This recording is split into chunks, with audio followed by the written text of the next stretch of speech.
The cantina was dark and smoky.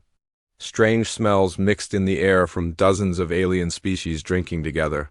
Kepler 7 trade station never slept, and neither did its bars. This was the perfect place for someone who wanted to stay hidden. Zekthar sat in the corner booth, his massive form hunched over a glass of blue liquid. His cybernetic eye glowed softly in the dim light. Where his left arm should have been, metal and wires took its place. Old scars covered his gray skin like a map. Of past battles, dot across from him sat Valana, a young journalist from the Galactic News Network.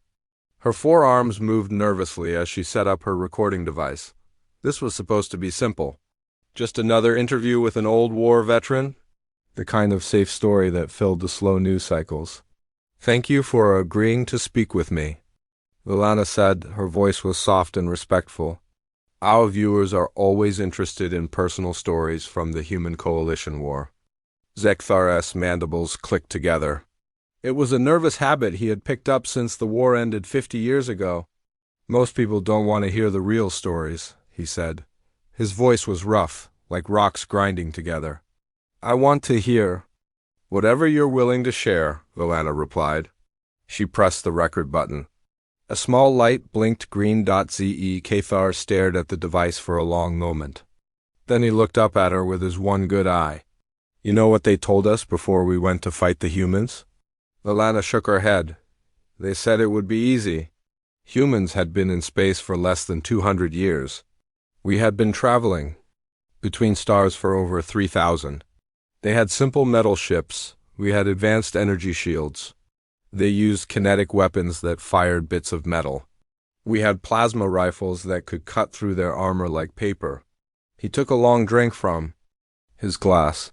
The blue liquid seemed to calm him a little. "The first battle was on Titan III. It was a mining colony. Small place, maybe 5,000 humans living there. Our intelligence said they had one security force. About 50 guards with basic weapons." Valana leaned forward. This was good material. Simple military history was exactly what her editors wanted. "We came in with 3 ships, over 500 soldiers. The plan was simple. Land, demand surrender, take control of the mining equipment. The humans needed the metals from that colony to build their ships. Cut off their supply, and they would have to negotiate." Zekthar's cybernetic eye dimmed for a moment. He was remembering something that made him uncomfortable. "Our commander was Vexel, good soldier. Had fought in 12 campaigns against 6 different species. He knew how to run a clean occupation. Minimal casualties, quick control, efficient resource extraction." The old veteran's mandibles clicked again, faster this time. "We landed 3 kilometers from the main settlement. Standard approach, gave them time to see us coming. Most species surrender when they see how outgunned they are. It saves lives on both sides." Valana nodded. This was basic military doctrine. She had studied it in school. But the humans didn't surrender. They didn't even try to negotiate. Instead, they did something that made no sense at all. Zekthar paused. He seemed to be struggling with what to say next. "They attacked us." Valana blinked in confusion. "But you said they were outnumbered 10 to 1. Exactly. They had 50 guards. We had 500 soldiers. They had metal slug weapons. We had energy shields and plasma rifles. Any reasonable species would have surrendered immediately." He took another drink. "But humans aren't reasonable. We learned that the hard way." Zekthar stared off into the distance. His good eye seemed to be seeing something that wasn't in the cantina. Their leader was Colonel Jake Morrison, big human. Scarred face, gray hair. He must have been old for a human, maybe 50 years. He came out to meet our advance scouts. The veteran's voice became quieter. Morrison walked right up to our forward position. No weapons visible, no armor. Just his uniform and a small device in his hand. Our translator told us what he said. Valana waited. The cantina noise seemed to fade around their table. He said, "You have one chance to leave. Take it." The journalist almost laughed. One human against 500 aliens? That's what we thought too. Vexel tried to be reasonable. He explained that resistance was pointless. that we would treat them well if they cooperated. That fighting would only lead to unnecessary death. Zekthar's cybernetic eye flashed brighter. Morrison listened to the whole speech. Then he looked at each of our scouts, one by one. When he was done, he smiled. Not a happy smile, something else. Something that made my skin crawl. The old soldier shivered despite the warm air in the cantina. He said, "Wrong answer," then he pressed the button on his device. Valana leaned closer. What happened? The ground under our forward scouts exploded. They had mined the entire approach route. 3 of our soldiers died instantly. 2 more were badly wounded. Morrison was caught in his own explosion, but he kept standing, bleeding from his face but still smiling that terrible smile. Zekthar's mandibles were clicking rapidly now. That was when we realized we weren't fighting a normal species. Normal beings try to avoid getting hurt. They value their own lives. But Morrison had been willing to stand right on top of his own explosives just to make sure we couldn't retreat. In time, the veteran finished his drink and signaled for another. The real attack came an hour later. We had regrouped and were advancing more carefully. Our sensors showed the human guards spread out around the settlement. Standard defensive. Positions, nothing unexpected. A server brought Zekthar his fresh drink. He waited until they were alone again.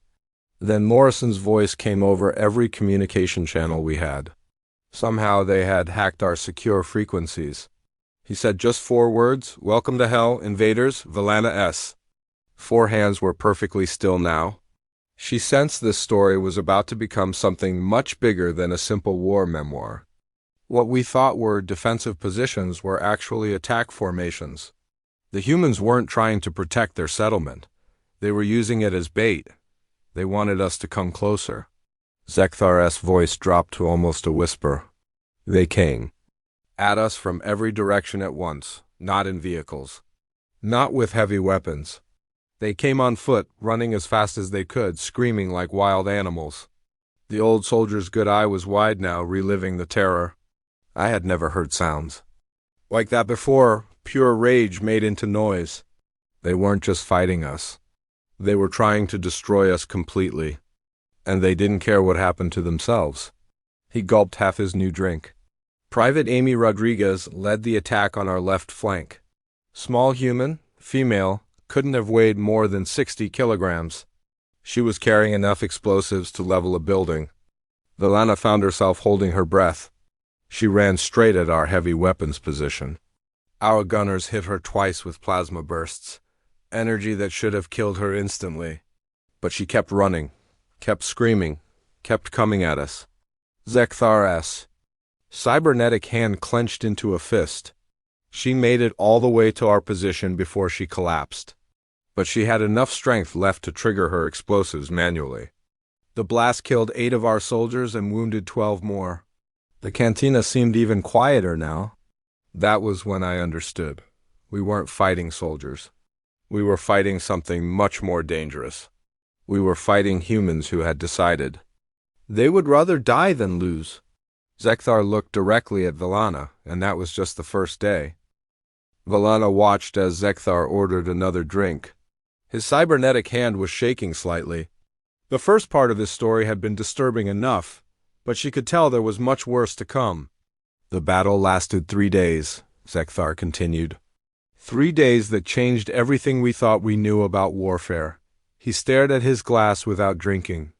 After Rodriguez's suicide attack, we thought the worst was over. We had lost soldiers, but we still outnumbered them badly. Vexel ordered us to fall back and bring in heavy artillery. Standard procedure when facing fanatics. The old veteran's mandibles clicked slowly. But the humans didn't give us time to regroup. They followed us, not with vehicles or air support. They came on foot through terrain that should have been impossible to cross quickly. Valana made notes on her tablet. How did they move so fast? We found out later. They had been preparing for this fight for months. Every human on that colony, from the miners to the children, had been building hidden paths through the rock formations. They knew every cave, every shortcut, every place where they could appear without warning. Zekthar took a small sip of his drink. The second attack came at night. We had set up a defensive perimeter with motion sensors and automated turrets. Military-grade equipment. Nothing should have been able to get close without setting off alarms. He paused, remembering. Private Danny Brooks led a team of 12 humans. They crawled for 6 hours through mud and sharp rocks to reach our camp. When I say crawled, I mean they moved on their bellies like snakes. For 6 hours, their uniforms were torn to pieces. Their skin was cut and bleeding, but they never made a sound. Valana shivered. How do you know all these details? Because we captured Brooks after the attack. He told us everything. He was proud of it. Zekthar's cybernetic eye glowed brighter. Brooks and his team got past all our sensors by moving incredibly slowly. 1 meter every few minutes. They covered themselves in mud to hide their heat signatures. They held their breath when our patrols passed nearby. It took them all night to move 2 kilometers. The veteran's voice became quieter. When they finally reached our camp, they didn't attack randomly. They had studied our behavior patterns. They knew exactly where each guard would be at any given time. They knew which soldiers were heavy sleepers and which ones were light sleepers. Valana felt a chill run down her spine.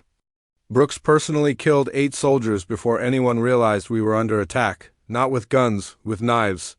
He moved from tent to tent, cutting throats in complete silence. Zekthar's good eye stared into the distance. When we finally caught him, Brooks was covered in blood, ours and his own. He had 3 bullet wounds and a broken arm, but he was still fighting, still trying to kill us even though he couldn't stand up anymore. The old soldier finished his drink in 1 gulp. That was when I first looked into human eyes during combat, really looked. And what I saw there wasn't anger or fear or even hatred. It was something much worse. What was it? Valana asked softly. Determination. Pure, cold determination. Brooks looked at me like I was already dead, like it was just a matter of time before he figured out how to kill me. Zekthar ordered another drink. The servers seemed nervous around him now. The worst part came on the 3rd day. We had managed to corner the remaining humans in the mining facility. About 30 of them left, including Morrison. We had them surrounded with no way out. The veteran's mandibles clicked faster. Vexel offered them one last chance to surrender. We would treat them as prisoners of war, give them medical care, feed them properly. All they had to do was put down their weapons and walk out. Valana waited for the answer, though she suspected she already knew it. Morrison came on the radio. His voice was calm, almost friendly. He said, "Thank you for the offer. But we have a counter-proposal." Zekthar's cybernetic hand clenched. Then the entire mining facility exploded. The cantina seemed to go quiet around their table. Even the background noise of alien conversations faded. They had rigged the main reactor to overload. Morrison and his people had spent hours setting up the explosion while we surrounded them. They could have used that time to build better defenses or try to escape through maintenance tunnels. The old soldier's voice cracked slightly. Instead, they chose to die, all of them, just to kill as many of us as possible. Valana stared at him. How many coalition soldiers died? 43. The explosion was so powerful it destroyed 2 of our landing ships. The shock wave knocked down soldiers who were half a kilometer away. Zekthar received his new drink but didn't touch it. But that wasn't the worst part. The worst part was what we found in the ruins. He was quiet for a long moment. Morrison had made a recording before triggering the explosion. A message for any other coalition forces who might find the wreckage. The veteran's good eye met Valana's gaze. He said, "You came here thinking you could take what belongs to us. You thought we would be afraid of your superior numbers and advanced weapons. You were wrong. We are not afraid of you. We are not afraid of death. We are only afraid of living as slaves. Remember this when you attack our other colonies. Remember that every human you fight has already decided that freedom is worth dying for." Valana felt her stomachs turn. Her species had 4 stomachs, and all of them were churning now. The recording was 18 minutes long. Morrison spent the entire time explaining exactly how they had planned the battle, how they had studied our tactics, how they had prepared for every possible scenario. Zekthar finally took a drink. He talked about his daughter, Amy. She was 7 years old and lived on Earth. He said he wanted her to grow up free. That was worth any sacrifice. The old soldier's voice became very quiet. Then he said something that still haunts me. He said, "We know you will probably win this war. You have more ships, more soldiers, more resources, but winning and conquering are two different things. You can kill us, but you will never own us. And every time you fight humans, you will remember what it costs you." Valana looked around the cantina. Suddenly, the other aliens seemed less alien and more like potential threats. If humans could be this dangerous when outnumbered, what did that say about other species? After Titan III, everything changed, Zekthar continued. Command stopped treating human colonies as easy targets. They started assigning 3 times as many soldiers to each operation. They brought in psychological warfare specialists. They tried new tactics designed specifically for fighting humans. The veterans' mandibles clicked rhythmically, but it didn't matter. Every human colony we attacked fought the same way. Men, women, even teenagers. They all had that same look in their eyes, that same willingness to die rather than surrender. He stared at his drink. Captain Ben Carter held off an entire assault company by himself for 4 hours on Luna 7. When we finally cornered him, he had 17 bullet wounds and was still shooting. Still trying to kill us even though he was bleeding to death. Zekthar's cybernetic eye dimmed. Sergeant Lisa Martinez turned an entire city into a death trap on Ross 128. She spent weeks studying our movement patterns, then led us into ambush that killed hundreds of our soldiers. The old soldier looked directly at Valana. But the worst part wasn't how they fought. The worst part was how they made us feel. What do you mean? They made us afraid. For the first time in 3,000 years of galactic warfare, coalition soldiers were afraid to fight. Zekthar's cybernetic eye flickered as he stared at the empty glass in front of him. The cantina around them seemed to grow darker, as if the shadows were listening to his story. After the colony battles, Command thought they had learned their lesson, he said. They decided to change tactics. Instead of trying to take heavily defended positions, they would occupy human worlds and control the populations directly. Valana adjusted her recording device. The power indicator was getting low, but she didn't want to interrupt. I was assigned to occupation duty on New Colorado. Beautiful planet. Rolling hills, clean air, cities that looked almost peaceful from orbit. The population was about 2 million humans spread across 6 major settlements. The old veteran's mandibles clicked once, slowly. The plan was simple. Land overwhelming force, arrest the leaders, set up checkpoints, and wait for the civilians to accept the new reality. Most species do this within a few weeks, especially when you treat them fairly and maintain their basic services. He gestured to the server for another drink. We came in with a full division, 20,000 soldiers. Enough firepower to level mountains. The humans had maybe 300 police officers and a small planetary defense force. No military ships, no heavy weapons, no way to fight back. Zekthar received his drink, but left it untouched. The surrender went smoothly. Governor Patricia Wells met us at the Capitol building. Middle-aged human woman. Gray hair, kind face. She signed the occupation agreement without argument. Sighed, she wanted to avoid unnecessary bloodshed. The veteran's good eye focused on something far away. We thought it was over. Command was pleased. Clean occupation, no resistance, population apparently cooperative. They used New Colorado as an example of how to handle human worlds properly. Valana sensed another disturbing turn coming. The problem started 3 weeks later, small things at first. Supply convoys would arrive missing random items, nothing valuable, just strange things. Medical supplies, communication equipment, maintenance, tools. Zekthar's cybernetic hand drummed against the table.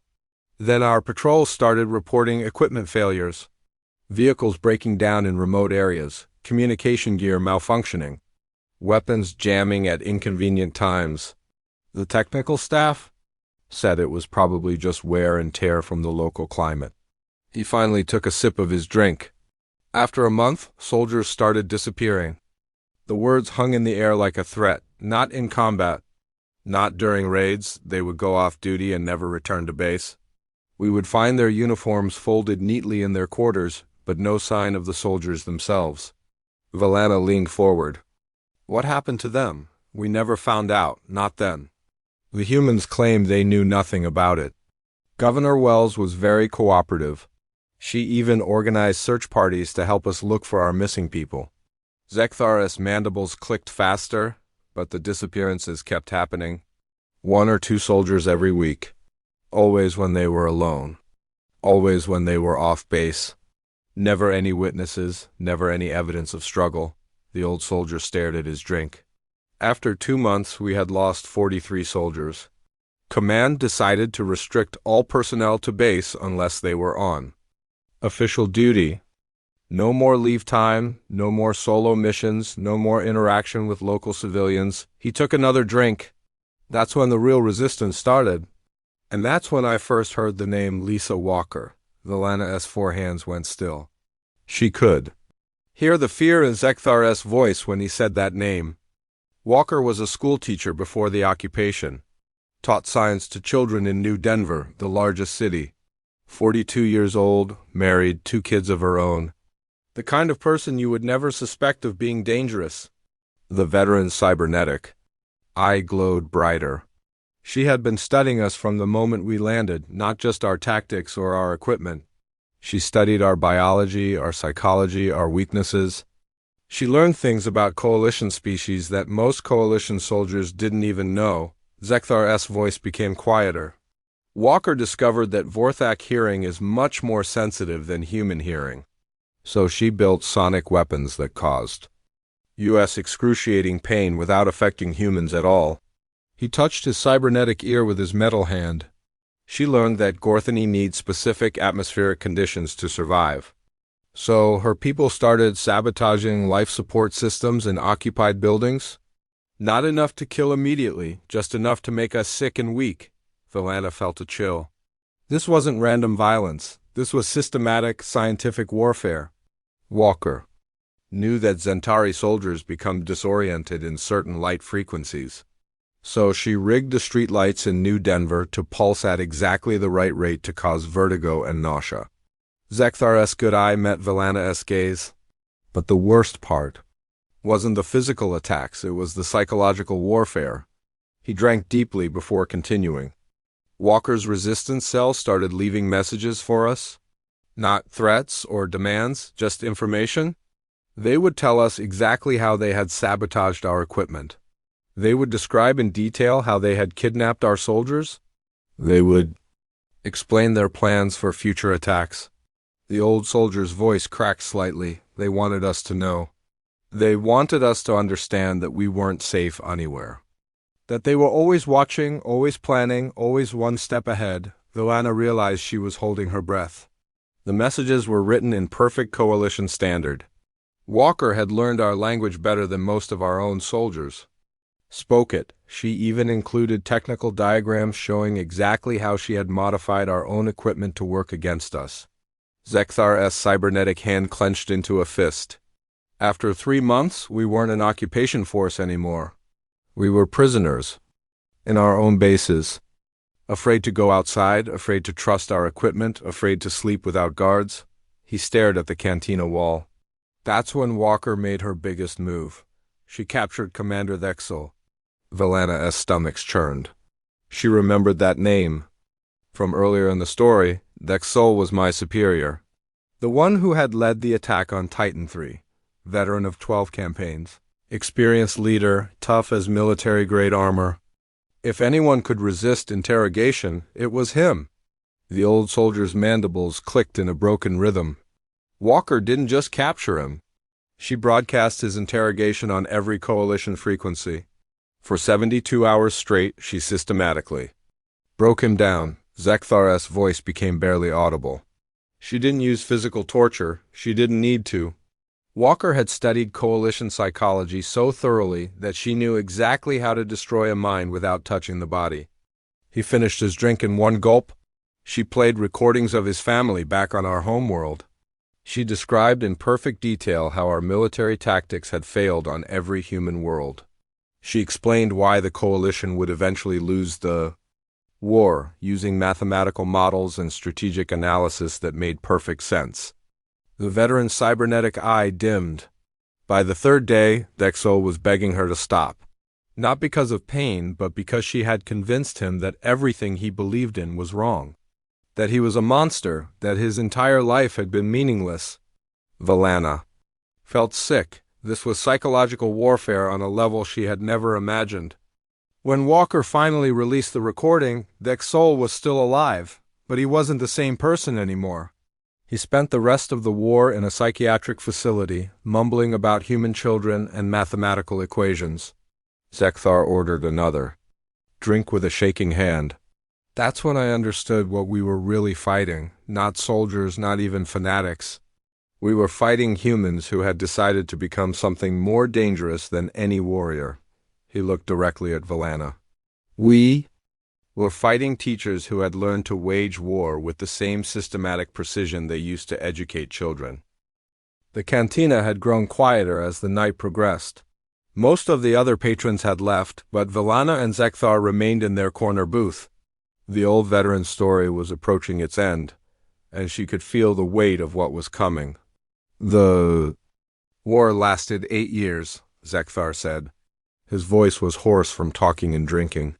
8 years of the most brutal fighting the galaxy had ever seen. In the end, we won. But the cost was something no one had prepared for. He stared at his latest drink without touching it. By the 7th year, coalition casualties had reached 12 million dead. For comparison, our previous longest war had cost us maybe 50,000 lives total. We were losing more soldiers in a single month fighting humans than we had lost in centuries of galactic conquest. Valana checked her recording device, still running, though barely. The breaking point came at Earth's orbital defense platform. The humans had built a massive space station to protect their homeworld. Admiral Dan Brooks commanded the last major human fleet from there. Zekthar's cybernetic eye flickered. Brooks was old for a human military officer.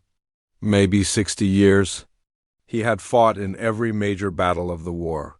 Lost 2 sons at Titan III, lost his wife when we bombed New Tokyo. He had every reason to hate us. The old soldier's mandibles clicked slowly. Our final assault fleet was the largest force the coalition had ever assembled. 1,500 ships, 3 million soldiers. Enough firepower to crack a planet in half. The human defense force had maybe 30 ships and a few thousand troops. He paused, remembering.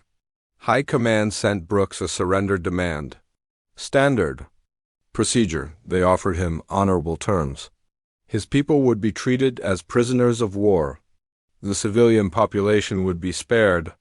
All he had to do was stand down and let us take Earth peacefully.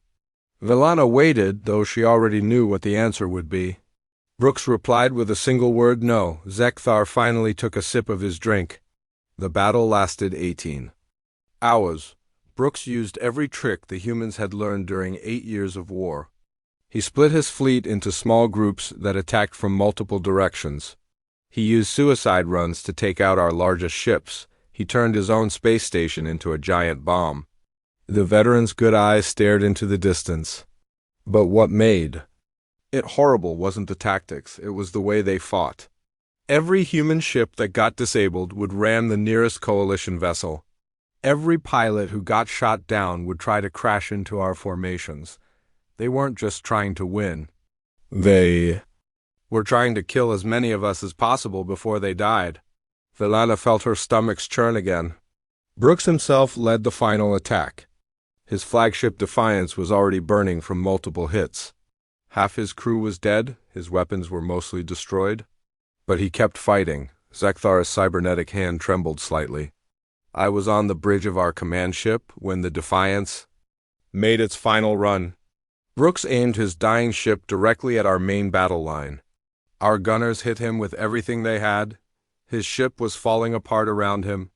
The old soldier's voice became very quiet. But Brooks was still giving orders. Even as his ship burned, even as his bridge filled with smoke, he was coordinating the attack. Telling his remaining ships where to hit us, how to maximize damage, he took another drink. The Defiance punched through our defensive line and exploded against the hull of our largest dreadnought. The blast killed over 2,000 Coalition soldiers and crippled our flagship. Zekthar looked directly at Valana. Before he died, Brooks broadcast a final message to our entire fleet. I'll never forget his words. The cantina seemed to hold its breath. He said, "You can kill us, but you'll never own us. Every world you take, every victory you claim, you'll remember what it cost you. You'll remember that humans don't break. We burn and we take our enemies with us into the fire." The veteran's mandibles clicked in a broken rhythm. The worst part was that he was smiling when he said it. Even as his ship died around him, even as he faced certain death, Brooks was smiling. Valana realized her 4 hands were shaking.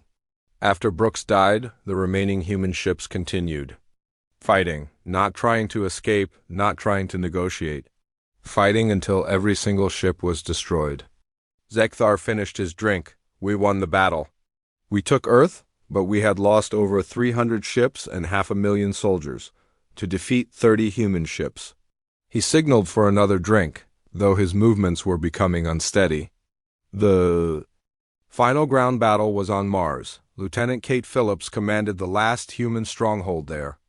She was young, maybe 25 years old. Fresh out of their military academy, the old soldier's cybernetic eye dimmed. Phillips held her position for 6 months. 6 months against impossible odds. We threw everything at her. Orbital bombardment, chemical weapons, siege tactics that had never failed before. He shook his head slowly. But Phillips had learned from every battle that came before. She used the underground tunnel system like a weapon. She turned the entire planet into a maze of death traps and ambush points. Zekthar's voice became thick with emotion. When we finally broke through her defenses, we found Phillips at her command post, still alive, still fighting. She had 3 bullet wounds and hadn't eaten in days. But she was still at her station, still trying to coordinate a defense with soldiers who were already dead. The veteran's good eye was wet now. She looked up at us when we came in. This young human who should have been scared and broken, and she said, "Did we make you pay enough?" Valana felt tears forming in her own eyes. Phillips died with her weapon in her hands. Never surrendered, never begged, never showed fear. She just asked if she had made us pay enough. Zekthar's new drink arrived, but he ignored it. After Mars fell, the war was officially over. We had conquered every human world, captured or killed their leaders, broken their military. By every measure that mattered, the coalition had won. A complete victory.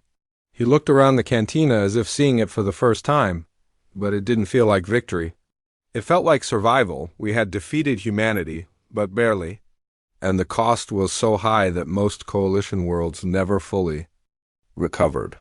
The old soldier's mandibles were clicking randomly now. 12 million dead. Thousands of ships destroyed. Entire fleets traumatized by what they had seen. Soldiers who would never be able to sleep peacefully again. He finally looked at his fresh drink, and for what? To conquer a species that would rather die than be enslaved? To rule over worlds full of people who looked at us the same way Phillips had looked at us in that bunker? Zekthar's cybernetic eye flickered and went dark for a moment.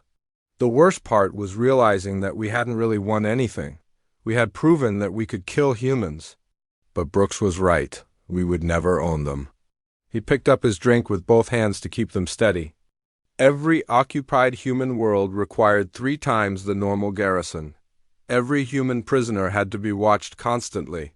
Every interaction with human civilians carried the risk that you might be talking to the next Lisa Walker. The veteran drank. Deeply, we won the war, but we lost something else. We lost the ability to sleep peacefully, knowing what humans are capable of when cornered.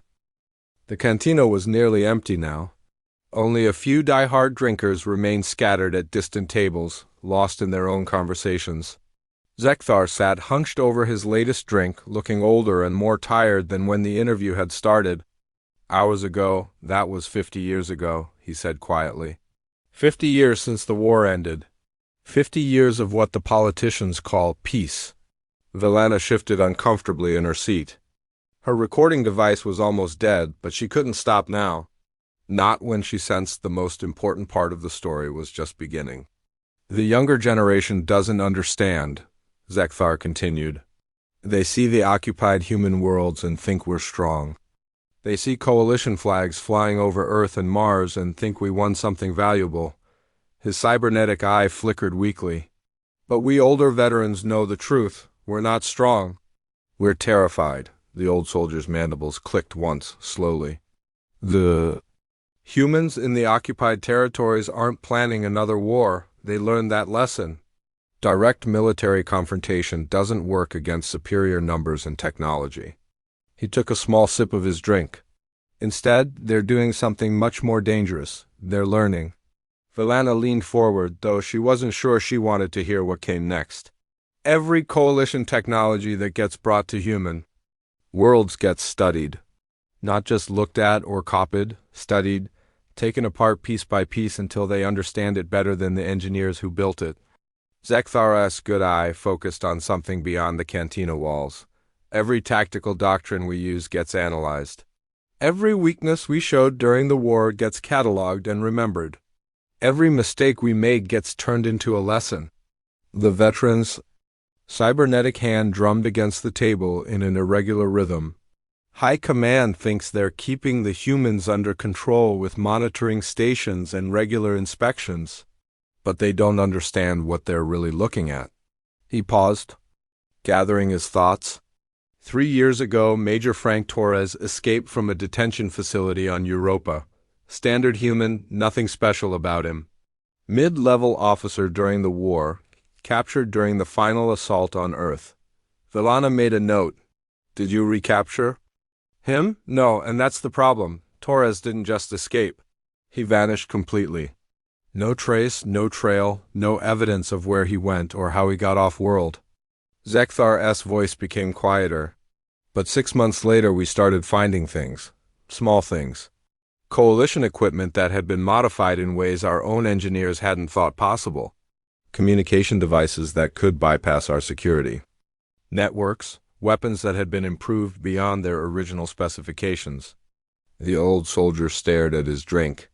The modifications weren't random. They showed a deep understanding of coalition technology. Someone had studied our equipment for years, learned its weaknesses, and figured out how to make it better. Velana felt a chill run down her spine. Torres wasn't the only one. Over the past 50 years, dozens of humans have disappeared from detention centers and work camps. Not escaped, disappeared, and every time one of them vanishes, our security experts find new holes in our systems. Zekthar's cybernetic eye glowed brighter for a moment. The humans are scattered across the galaxy now, not as soldiers or rebels, but as workers, traders, technicians. They blend in with other species. They learn our languages, study our cultures, understand our weaknesses. He took another drink. And they remember everything. The veteran's mandibles clicked in a complex pattern that sounded almost like Morse code. 2 years ago, I was stationed on Kepler 4, standard patrol duty, nothing dangerous. We had a human maintenance worker named Chris Murphy. Quiet guy, kept to himself, did good work. Everyone liked him. Velana sensed another disturbing revelation coming. Murphy had been working there for 5 years. He knew every system in the station, every security protocol, every weakness in our defenses. We trusted him completely. Zekthar's good eye met Velana's gaze. Then one day Murphy wasn't there anymore, just gone. But he left something behind. The old soldier's voice dropped to a whisper, a datapad hidden in his quarters. It contained detailed blueprints of the entire station, complete tactical assessments of our defensive capabilities, and psychological profiles of every coalition officer he had worked with. Velana's 4 hands went still. The psychological profiles were the worst part. Murphy had studied us for 5 years. He knew which officers were brave and which ones were cowards. He knew who would follow orders and who would break under pressure. He knew exactly how to defeat us without firing a single shot. Zekthar finished his drink in one gulp. But here's the really terrifying part.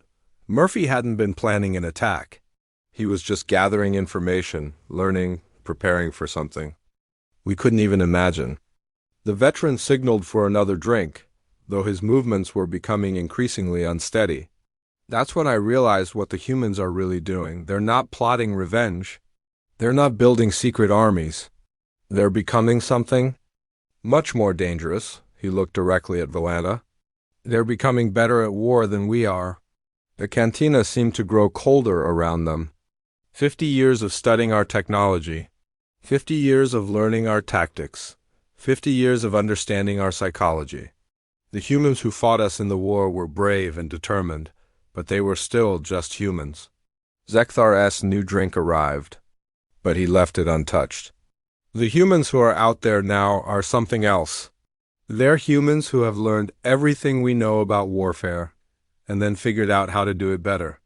The old soldier's cybernetic eye dimmed. High Command has classified files on human combat psychology. Hundreds of reports about what they're capable of when cornered. The files are marked with the highest security clearance and stored in vaults that most coalition officers will never see. Valana realized she was holding her breath. But the scariest thing in those files isn't about what humans did during the war. It's about what they might do in the future. Zekthar's mandibles clicked in rapid, nervous bursts. The analysts have run simulations, thousands of them. Different scenarios, different circumstances, different outcomes. And in every single simulation where humans decide to fight back, the coalition loses. The veteran's good eye was wide now, staring at something terrible that only he could see. Not loses badly, loses completely, total defeat. The kind of loss where entire civilizations disappear and no one remembers they ever existed. He finally picked up his fresh drink, but his hands were shaking too badly to hold it steady. That's why we treat human prisoners so well. That's why we give their colonies medical supplies and educational resources. That's why we pretend to be benevolent occupiers instead of conquerors. Zekthar's voice cracked. Because we're not their rulers, we're their hostages. And someday, when they decide they're ready, they're going to remind us of that fact. The old soldier looked around the cantina one last time. The war never really ended. It just changed. We thought we were teaching humans a lesson about the price of resistance. But really, we were teaching them how to be better at war than anyone else in the galaxy. Valana's recording device finally died, but she didn't notice. She was too busy, staring at Zekthar, trying to process what she had just heard. And the worst part, the veteran whispered, is that we deserve whatever they do to us? In the shadows near the cantina's exit, a figure in a worn spacer's jacket stood up from his table. Chris Murphy had been listening to every word. He smiled grimly as he walked toward the door, his scarred hands already reaching for the communication device hidden in his pocket.